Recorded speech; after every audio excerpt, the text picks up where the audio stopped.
The big day is just about upon us, just about a week away from Thanksgiving now. In fact, we are a week and a day away.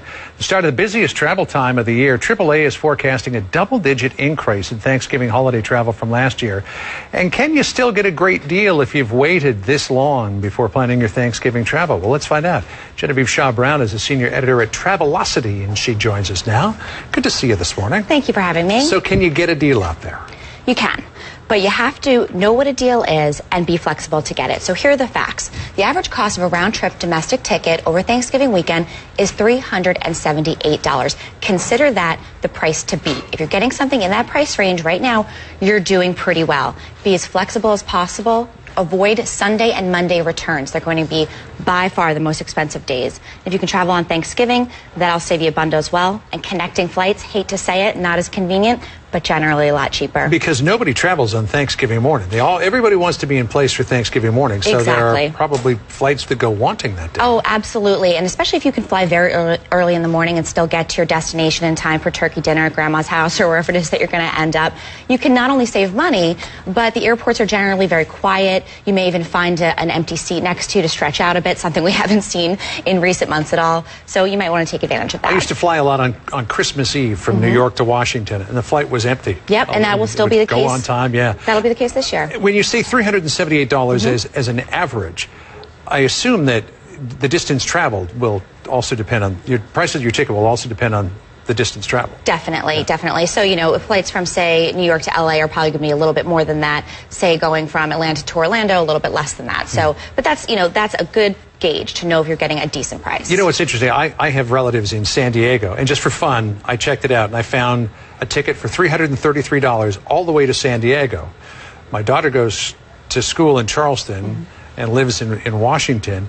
That little flight, $650. And that has to do with you can go across the country for $330, right. and that has to do with the number of flights. When you're flying, when there are not a great deal of flights between two cities, say Washington and Charleston, in that case, there's more demand, prices go up. Wow. So one of the other things that we're looking at is a potential backlash over these body scanners. Right. There's a group called Opt Out, which is encouraging people to not go for the body scanner, to insist on the pat down. What are we expecting at the airports next week? Well, first of all, security will be slower just because of the larger number of people traveling. But it's possible that people opting out of the scanner will also slow security down. So people need to get to the airport at least 90 minutes before their flight. Your flight is not going to wait for you. You want to leave yourself plenty of time to get through security and get to your flight. And the truth of the matter is, most travelers will not go through a body scanner. There are about 385 scanners compared to 2,100 security lanes in the country. So most of us will go through business as usual. But if you don't want to go through the scanner, you can always opt for that pat down. I was remiss. I should have asked you, when you're looking for a deal, what's the best way to find one? Do you go on your website, or do you go on a number of websites? Because there's there's Orbitz, there's Cheap Airfares, there's Priceline. Right. Well, of course, I always shop on Travelocity, but certainly people want to shop around.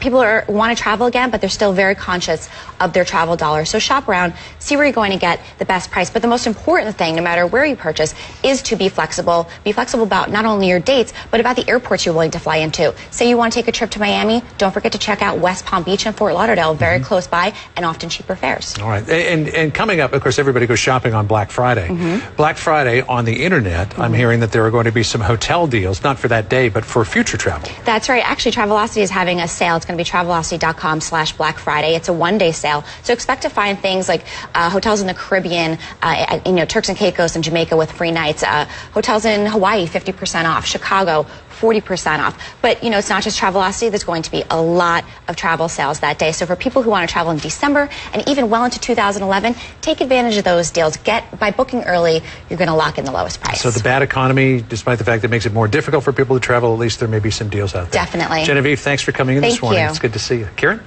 Thanks, guys. Well, coming up, the GOP